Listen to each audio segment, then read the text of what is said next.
Katanya, masa sekolah adalah masa yang paling indah.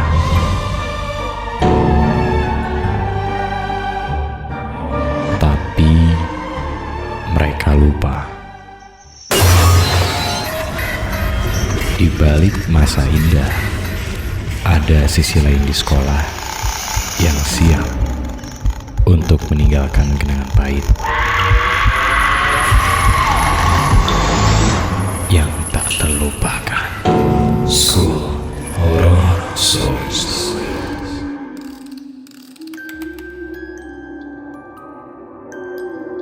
Hai semuanya, kenalin nama gue Diba. Dan kali ini gue bakal ceritain kisah gue, pengalaman gue yang pernah kejadian di hidup gue. Dan ini benar-benar kejadian yang gak akan pernah gue lupain sih. Bahkan sampai sekarang pun gue masih ingat persis kejadiannya. Padahal itu kejadian udah terjadi sekitar 3 tahun lalu sampai 4 tahun lalu. Jadi semuanya ini berawal dari kegiatan latihan dasar kepemimpinan siswa yang diselenggarain di sekolah gue, dimana sekolah gue ini adalah sekolah yang bisa disebut lah terkenal dengan basis agamanya. Dan gue juga gak pernah nyangka sebelumnya bahwa kejadian kayak gini bakal terjadi di hidup gue. Kisah yang sama ini cuma gue dengar dari orang-orang, malah kejadian beneran, dan secara gak langsung jadi petaka buruk buat hidup gue. Semua kejadian ini berawal di sore hari, ketika semua peserta LDKS diarahin untuk ibadah sholat di masjid sekolah. Awalnya sih semuanya jalan sesuai rencana dan baik-baik aja ya. Sampai suatu ketika temen gue tiba-tiba teriak kenceng banget sambil gemetar. Dia bilang dia lihat sesuatu yang gue pun gak ngerti, dan gue gak tahu sampai sekarang wujud apa yang sebenarnya dia lihat. Tapi yang gue percaya, makhluk yang dilihat adalah sesosok yang persis banget pernah gue temuin juga di tempat yang sama. Setelah salat selesai, kunci ruangan yang mau kita pakai buat ngelanjutin kegiatan hilang gitu aja. Jelas dong, semua panitia tuh panik dan cari kunci ruangan itu ke seluruh area sekolah karena mereka khawatir kuncinya jatuh atau hilang di suatu tempat. Waktu berjalan cukup lama untuk mereka cari kunci itu. Tapi kuncinya nggak ditemu-temuin. Mereka udah cari ke seluruh area sekolah. Padahal jelas banget, gue dan temen-temen gue lihat kunci itu dibawa sama panitia kemana-mana. Udah banyak banget waktu yang terbuang cuma buat cari kunci itu. Akhirnya kita semua putusin buat pindah ruangan.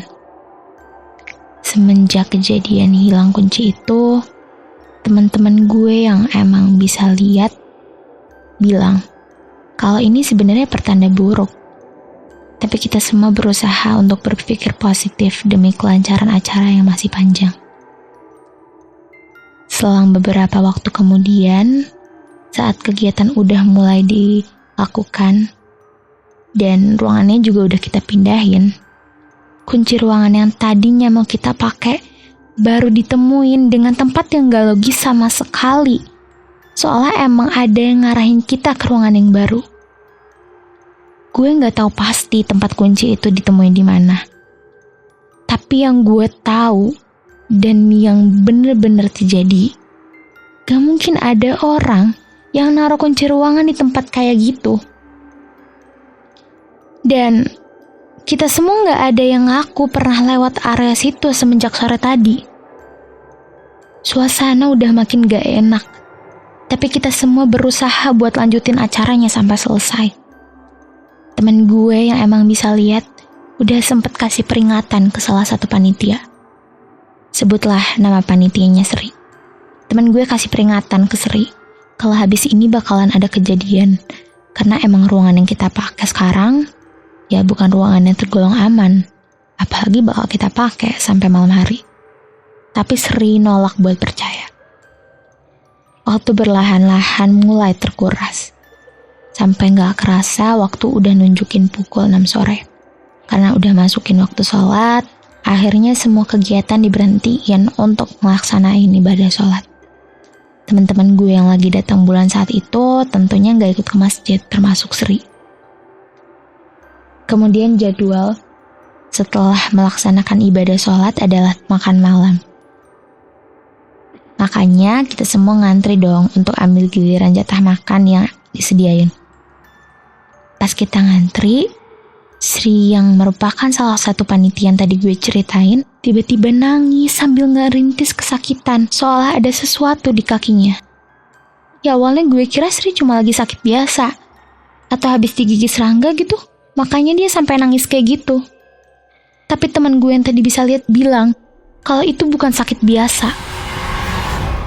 Karena itulah, teman gue nyamperin Sri buat bantu komunikasi. Karena dari tadi Sri cuma nangis tanpa ngomong sepatah kata pun.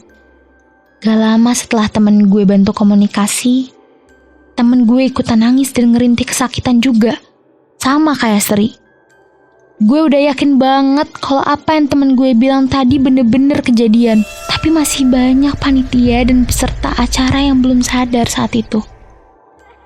Kalau itu sebenarnya bukan cuma sakit biasa. Selang beberapa lama, satu persatu peserta kegiatan mulai kena gejala yang sama kayak Sri dan temen gue.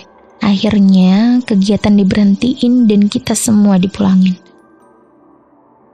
Karena jadwalnya dadak, banyak teman-teman gue yang belum dijemput sama orang tuanya, termasuk gue.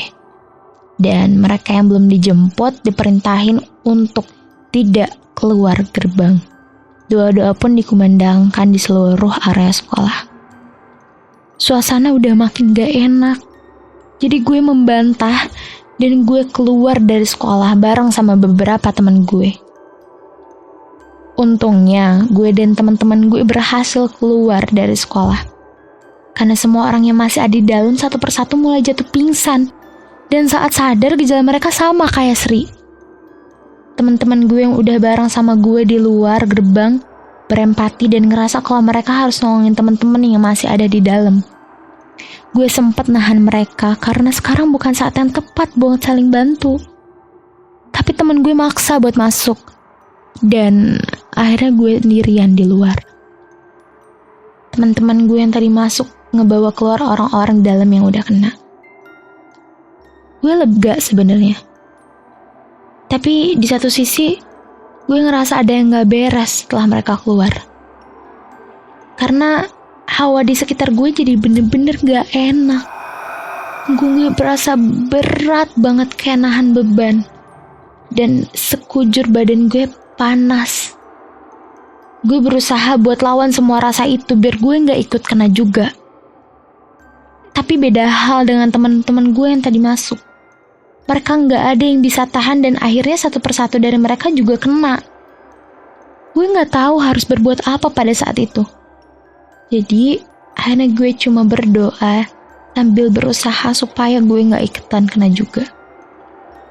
Karena korban semakin banyak dan gue gak bisa handle semuanya sendiri. Akhirnya gue minta tolong warga setempat buat bantuin teman-teman gue. Singkat cerita, semua temen gue dan panitia acara itu udah mulai membaik dan akhirnya gue juga dijemput. Syukur banget. Karena rasanya lega bisa lepas dari wilayah dan rasa gak enak itu. Dan setelah gue dijemput, beban-beban yang tadi gue rasain, yang bener-bener berat ada di bahu gue bener-bener hilang gitu aja. Sampai ke rumah, gue langsung cek kabar semua teman-teman gue. Dan mereka bilang kalau badannya sakit semua, sekujur badan, sampai susah buat digerakin. Entah karena apa, tapi gue ngerasa itu bukan sekedar kebetulan. Selang 4 hari semenjak kejadian, dengan keadaan banyak temen gue yang masih belum bisa sekolah, ya karena sakit ya yang mereka rasain dari kejadian itu belum hilang.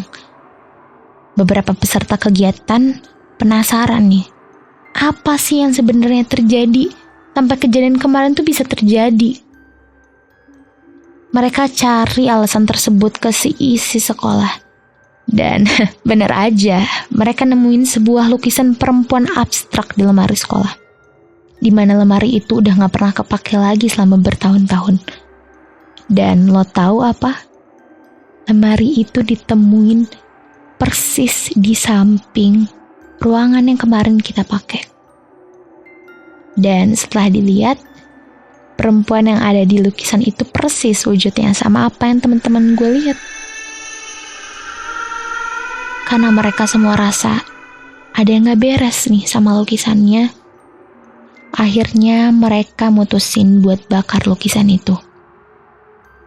Gue pribadi gak berani buat lihat lukisannya, karena gue khawatir itu malah jadi bumerang buat diri gue.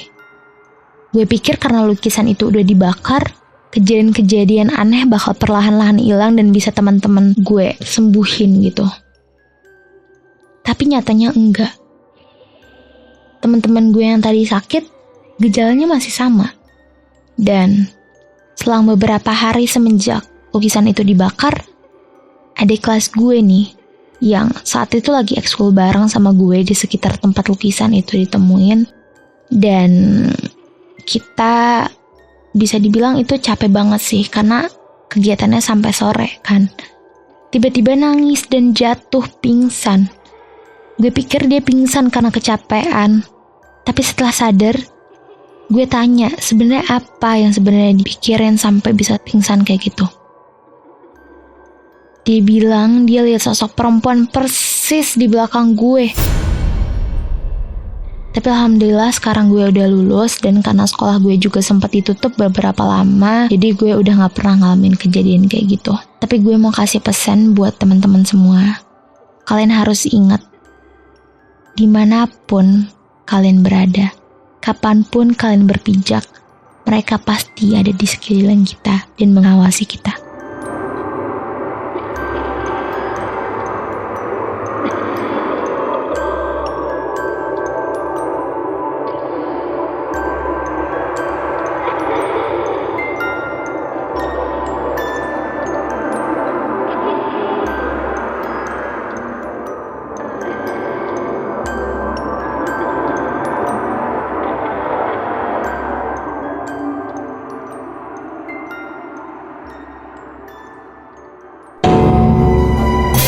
Punya cerita horor seputar sekolah? Kirim cerita kamu ke DM Instagram @aschoolschool_.